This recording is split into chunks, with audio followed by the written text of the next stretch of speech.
because Tekle was assassinated by the Minneapolis Police Department this morning around 4:30 a.m.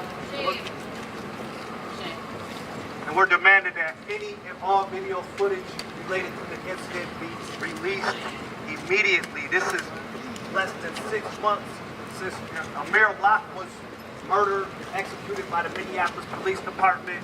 So we want to see some justice right now. We want the officers arrested and held accountable who committed this heinous crime against another black man in the city of Minneapolis. We're going to have some people who went to school. We have some speakers from PCC for J that are going to speak. We have some people who went to school with Tekle that are going to speak. And we're just going to be here holding space. We're not going to be making a lot of noise or nothing, but we will be having more actions this weekend to address and demand accountability in this execution that took place here this morning. No justice. No peace. No justice. No peace. No justice. No peace. Okay, we're going to have Loretta Van Pelt come up and she's going to say a few words. Give her a big round of applause.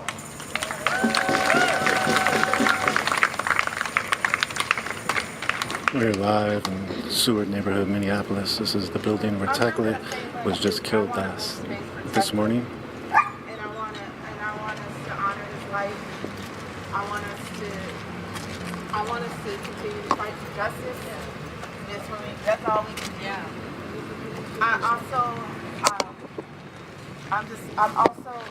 I know it's raw for a lot of us still. I mean, it's raw. It's like what Trey Heard said. 6 months ago, we lost Amir Locke. And it's almost like MPD does not want to give us any kind of peace. Absolutely not. So all I just want to say is justice for Tekle, justice for all stolen lives. Thank you. Thank you. Do we have anyone who knew Tekle that could come up and say a few words?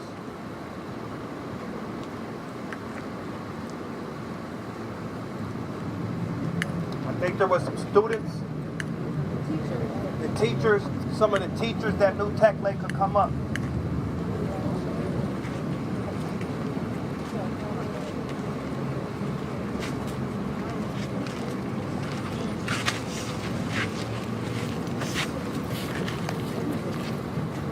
So this is,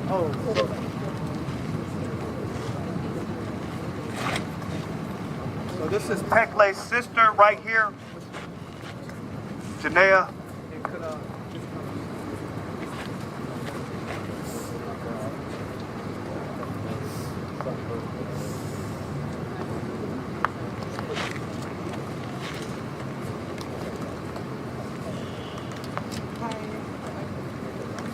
Hello?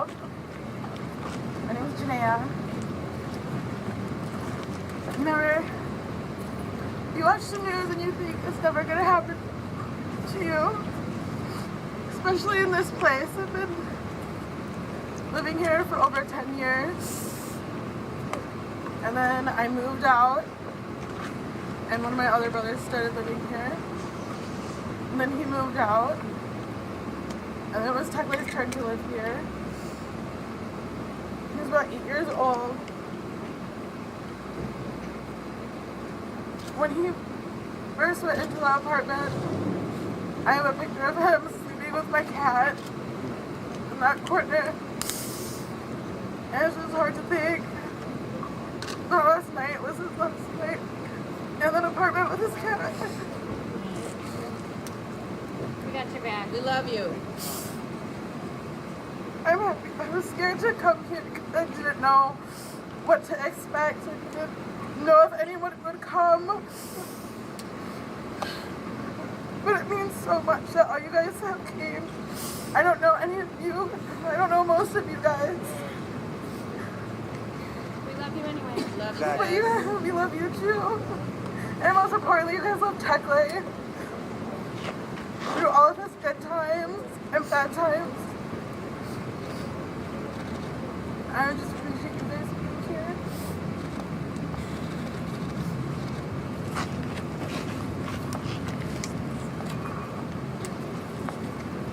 I've known the family since Tekle was a toddler. And I also want to thank you all for being here.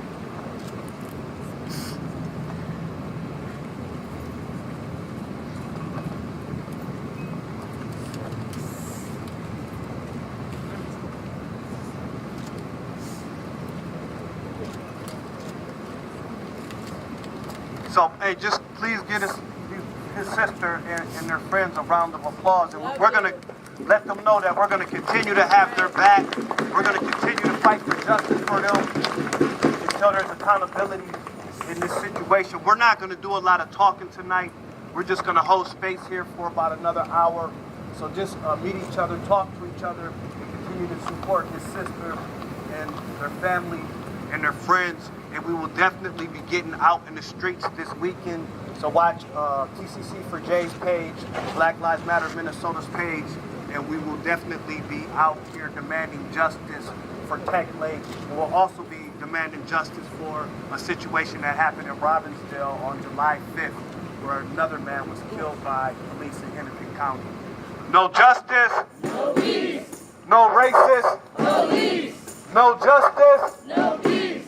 No racist. Police.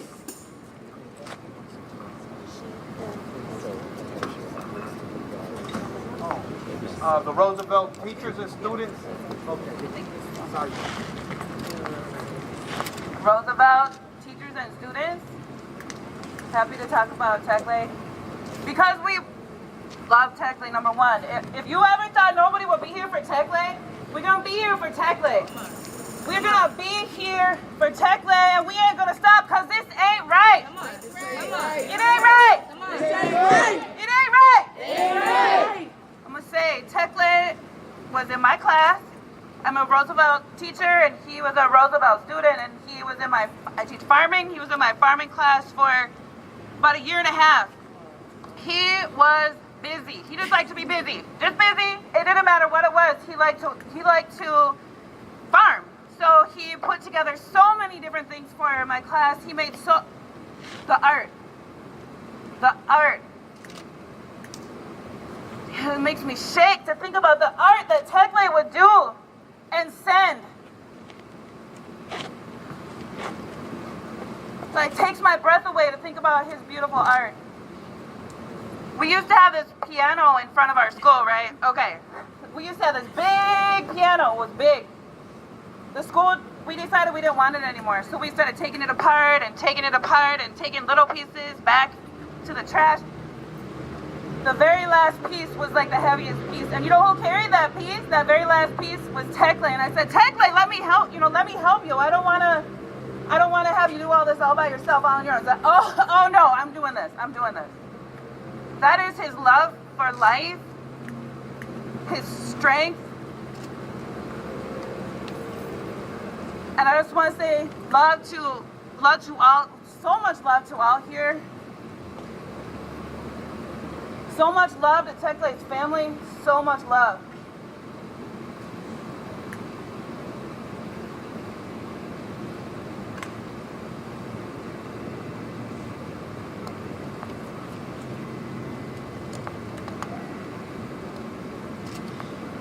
I'm an English teacher at Roosevelt, and I had Tekle his senior year, and I worked with him and his family one-on-one quite often. He was one of my favorite kids. And when Shannon said he was busy, she ain't lying. He couldn't stand still. So I gave him some paint chalk, and I told him to go at my board, and he could answer every single question as long as he was drawing. And the man was gifted, and the man was loving, and the man held pain. And we're going to carry his pain for him until this is righted.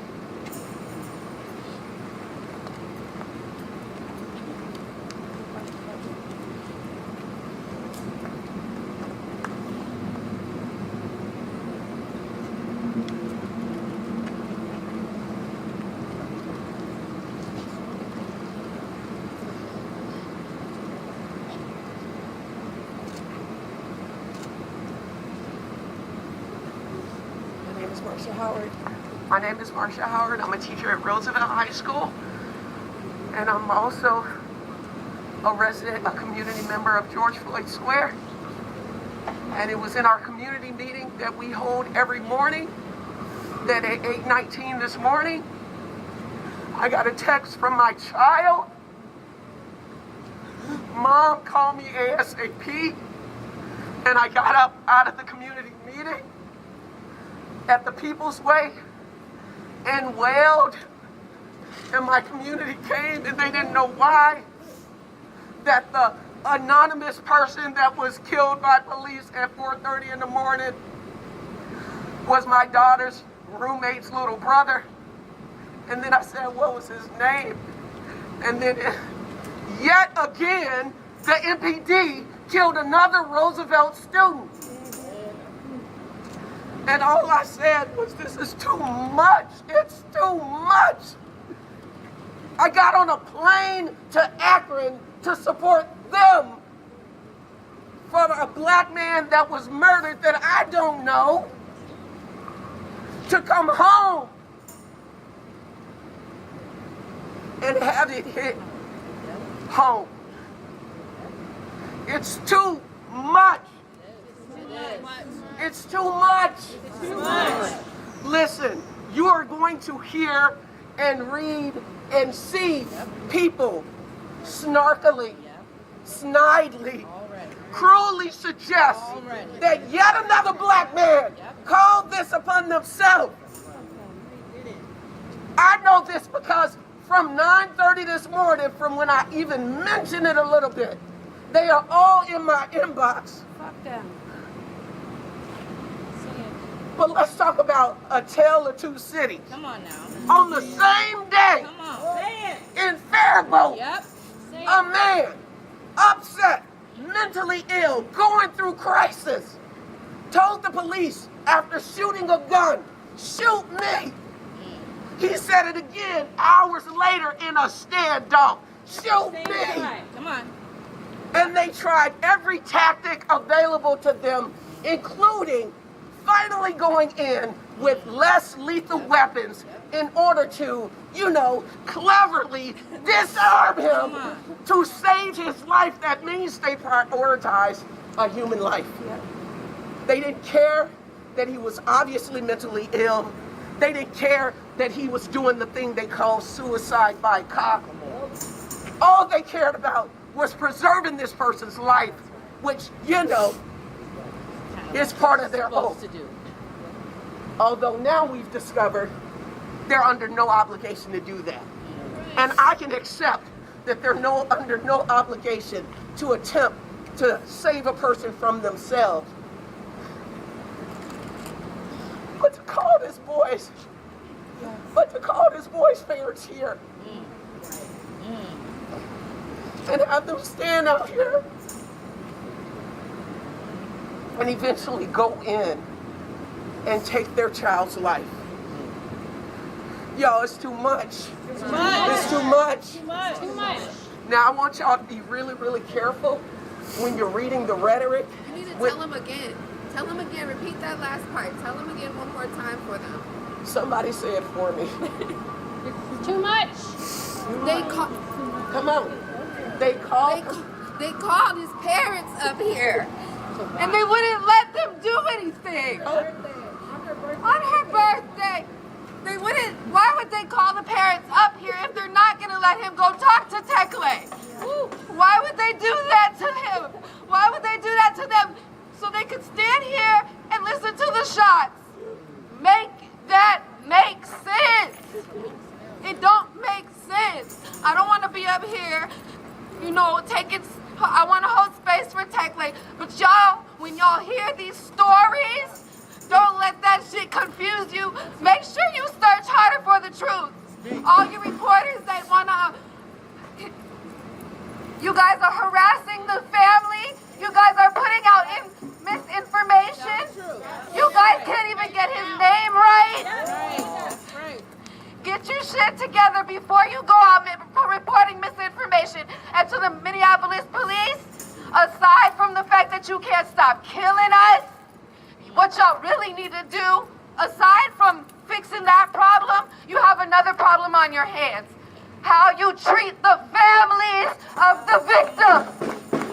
That's a big problem. All these people who win politics who come out and they want to stand behind these families and they get shit all riled up.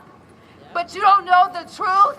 You don't even know the truth of how you want to put blame on everybody else, but really the whole time it's because there's misinformation being spread. The police don't tell the families anything. The families don't know nothing.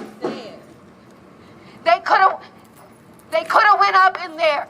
They could have went up in there and had it. I'm sorry for cussing. They could have had it done in 5 minutes. They said that to the police. They told him, just give me 5 minutes. Why? I want to know where the police at. Why you wouldn't let them go up there? And don't tell me it was a safety issue. Please don't tell me it was a safety issue. That's it.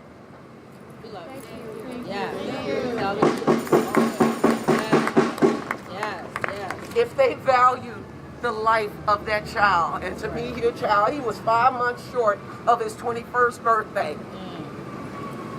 If they valued his life, they would have saved his life. If they valued his life, they would have saved his life.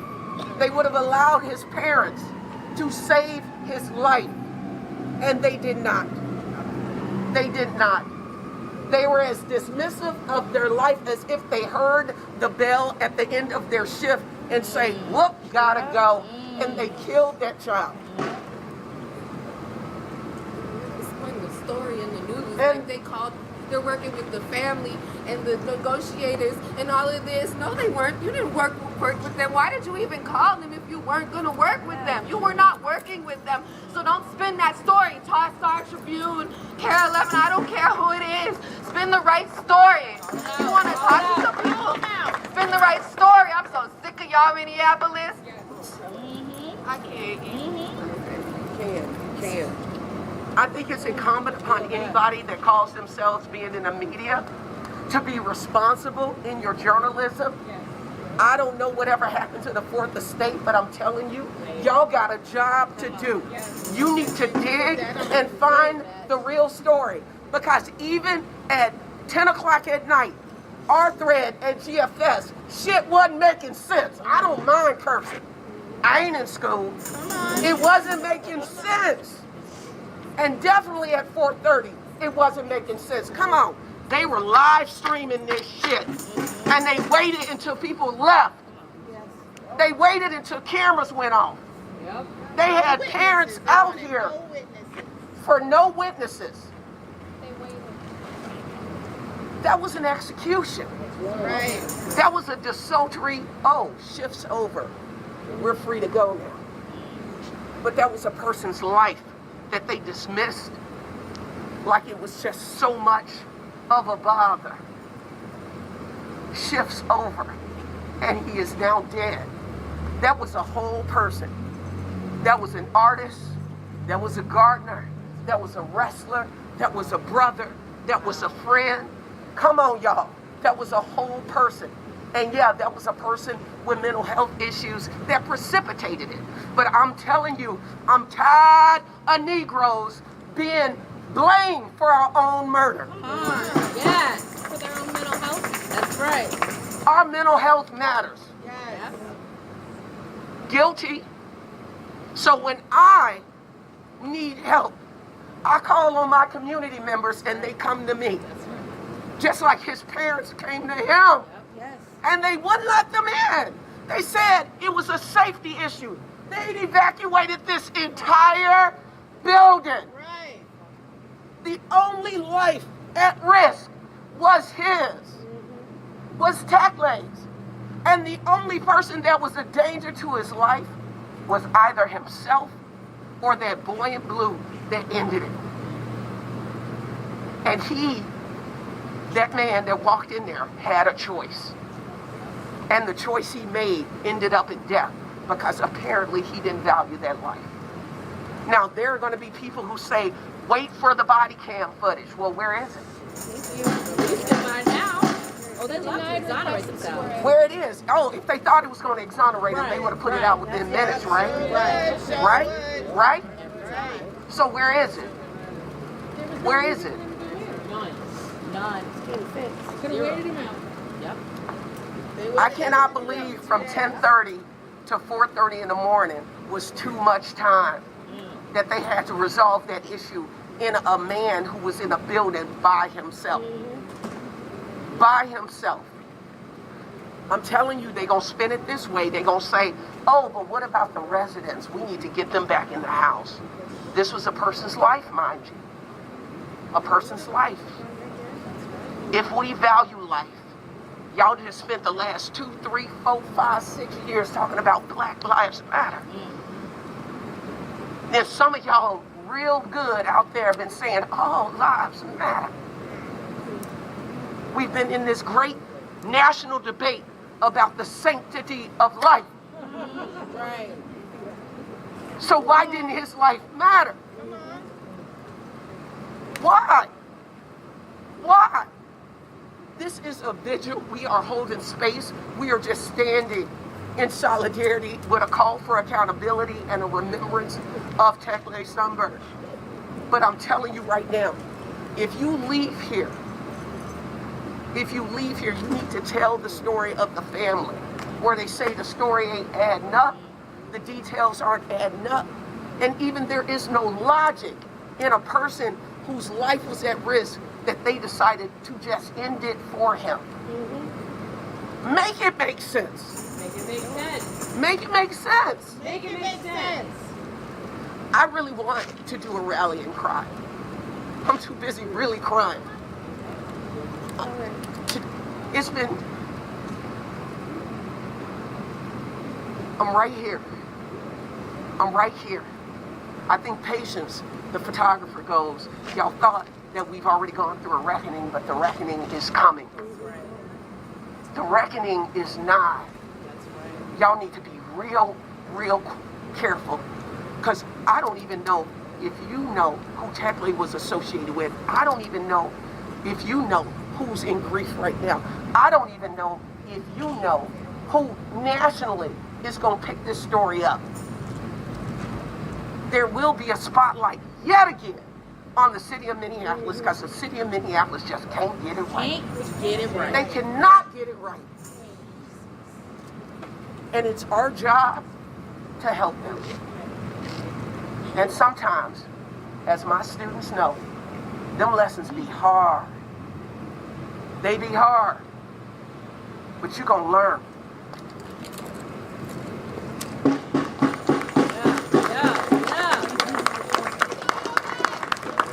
I want to thank everybody who came out to speak today. Really want to thank your sister for coming out here right after her brother was executed and murdered this morning. So let's continue to hold her up, support her, demand justice and accountability, and, like we've been asked, we want the body camera released immediately. Also, really start having these conversations with your neighbors, with your friends, even your black ones, because we need to know that our lives really matter. That you might have to wait before you go back into the house for a couple hours to save somebody's life. You might not need to be in such a big hurry to get back in the house when there's a life at stake. So let's keep having these conversations with each other too. We got to start, when we say we have to love and support one another, that's not just talking. That's an action that has to take place. And we really got to do it. We can't just talk about it. We really got to do it. So have these conversations with your people, no matter what color, race, creed they are, that sometimes you might be you might be inconvenienced, but that inconvenience might save a life. So we're going to continue to just hold space and be in solidarity with Tekle's family. I'd like to thank you all for coming out tonight. Thank you. No justice. No peace. No justice. No peace. No justice. No peace. Thank you.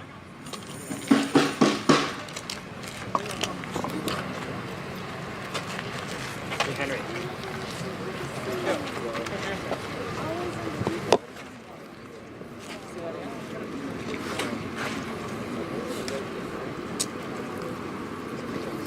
So again, we're here live off of Franklin Avenue and 21st South Minneapolis, Seward neighborhood. Tekle was 20-year-old young man going through an issue last night. Police, you heard some of what his family said and his family friends said. The police basically bring you back to the front of what the police say. They say that there was gunshots in this apartment building. Somebody called, they were worried about their own safety. The police came and they said that they were also hearing gunshots as they come. They said that the person was shooting at them. They then pulled in supposedly negotiators and supposedly his family, his parents.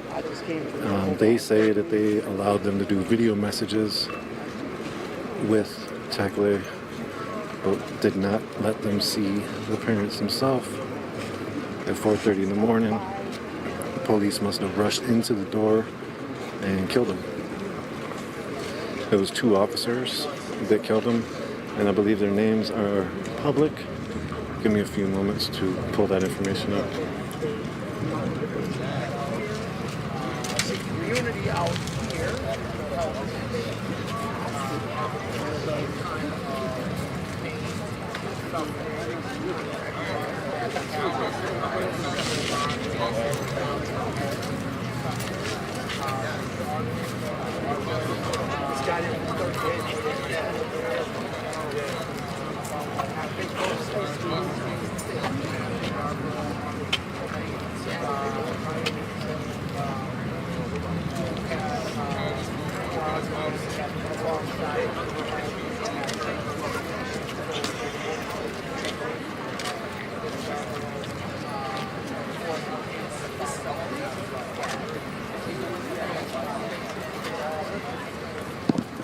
Okay, the officers that were involved are named Aaron Pearson and Zachary Seraphin.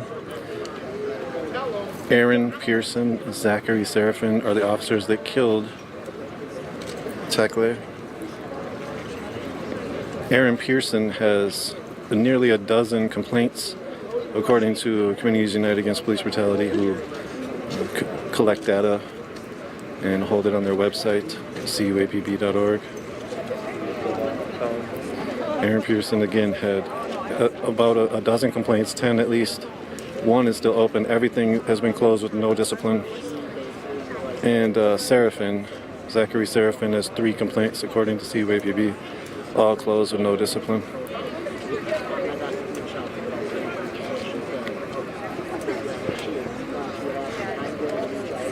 Again, very just somber moments up here, coming off the death of another young black man here in Minneapolis. This is about every 6 months, Minneapolis police are killing another person. As you heard earlier, some of the situation around it. The crowd up here is, I'm gonna shut this light off. The crowd up here is nearly 100 or so. It's calmed down, like a few people have already left since we've gone live.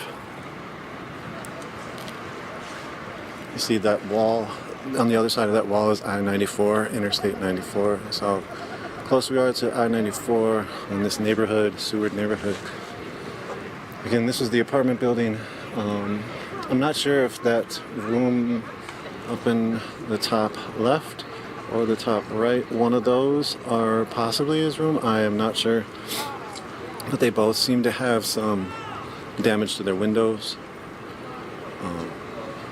So again, this is just basically another, as I said, somber moment for a lot of the community members coming out to grieve Tekle. He was a young man who went to Roosevelt. I believe his family was from East Africa originally, living here in Minneapolis. He went to Roosevelt High School, not too far away from here, one of the 3 Southside high schools in Minneapolis.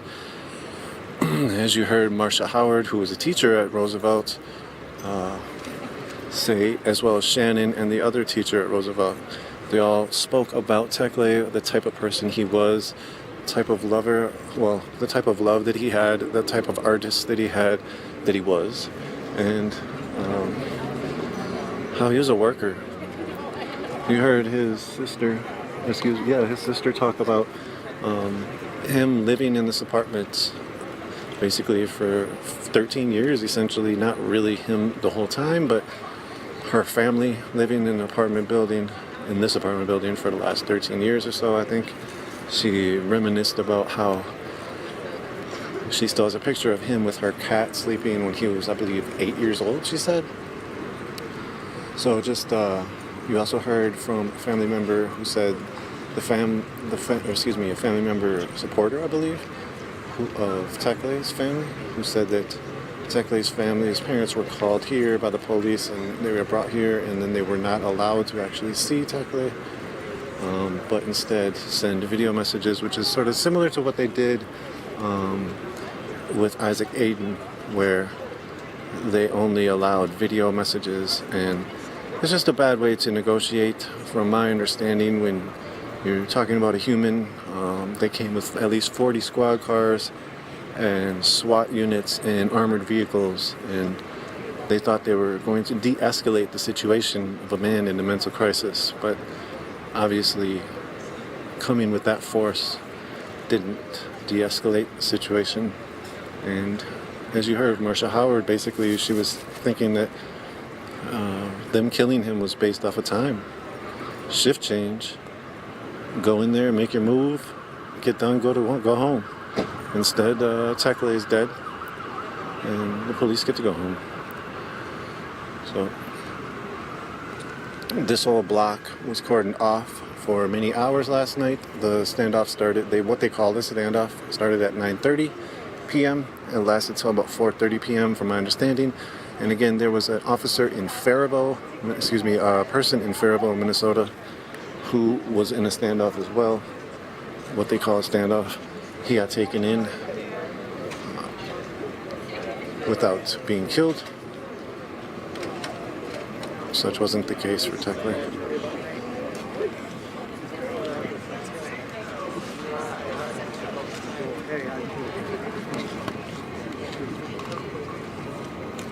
Yeah, I get it.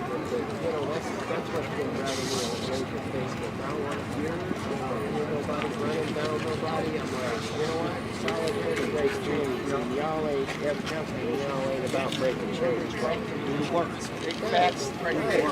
And you know what? If you got beef with somebody, go to that person, talk it out face to face. Make sure you get accountability. Right. For his family. That'd be like, if you mess up that church, if you mess up that job, my coworkers, the goal should be the whole cops. That's a fight towards liberation, because to fight against oppression. You know, this is oppression. I think this is my job. Why is that so hard for them to get Yeah, I mean, Nah, but even when I was out here last night, Like anything to stop out of work. happy, inconvenient. that's what I mean. Eli, it's Miles from Roosevelt.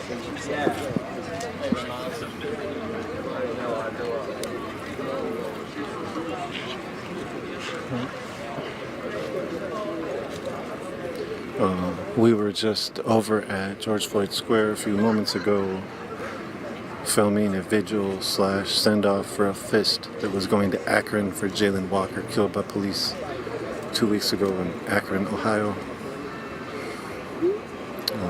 Check that out at unicornriot.ninja, on our live channel, also on our social media feeds.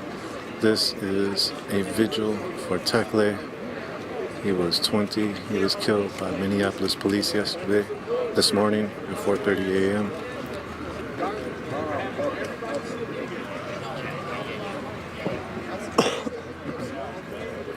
Again, the situation is still unfolding with the information that they're handing out. So far, they have named the two officers, Aaron Pearson and Zachary Seraphin. And They haven't given a reason why they killed him. They haven't given a reason as to why they entered when they did or what they did when they did. They switched scanner to a secret channel right away as well. A lot of their moves are being questioned by the community who doesn't trust the police, who's calling for more transparency and accountability. And when it comes to Minneapolis Police, the only officer who's really been held accountable for murdering anybody is Derek Chauvin. As we know, Chauvin got found guilty in a court of law with a trial in the state court, pled guilty in federal court for violating civil rights of George Floyd. He's now been transferred to a federal prison. The killer of Amir Locke is not being held accountable. And it's likely that the killers here in this situation will not be held accountable. A lot of times what they use is the fear factor. They feared for their life, or they feared for other safety, or they feared for this person or that person, and therefore they had to kill somebody. And it's probably what we're looking at here coming up in the future based on how the Minneapolis Police has reacted. So continue to follow UnicornRide.Ninja as well as other independent media sources out here. Thank you all for tuning in. This is Nico from Unicorn Ride. Thank you, Dan, for running the back end. We'll have some articles about this as well as the Jalen Walker, as well as some other situations that we have upcoming. Again, bookmark our page, UnicornRide.Ninja. Check out our feeds across the social media. Like, share, subscribe, all that stuff. We're only able to do what we can do from you and your support. We're a 501c3 nonprofit. Go to unicornride.ninja/donate to help us continue our mission. Thank you all for tuning in. Thanks, Dan, again, for running the back end. And we're going to take stream down, let the community stay out here and grieve. And we'll be back live at some near date in the future from a city somewhere near as well. You all take care. Have a good one.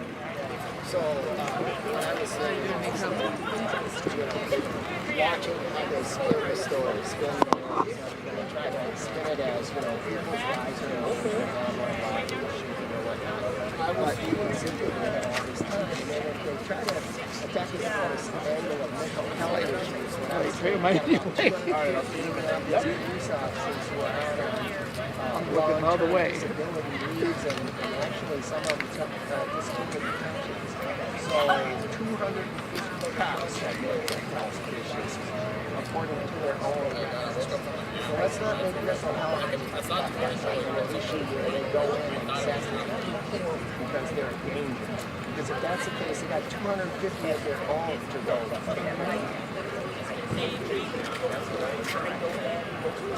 So, I just I don't want to see them utilize an excuse of health, it's a mental health issue, they had all the time in the world, they could have turned out the power, turned out the water, and just waited to die. That's all they needed to do. They didn't want to do it. Roll calls coming.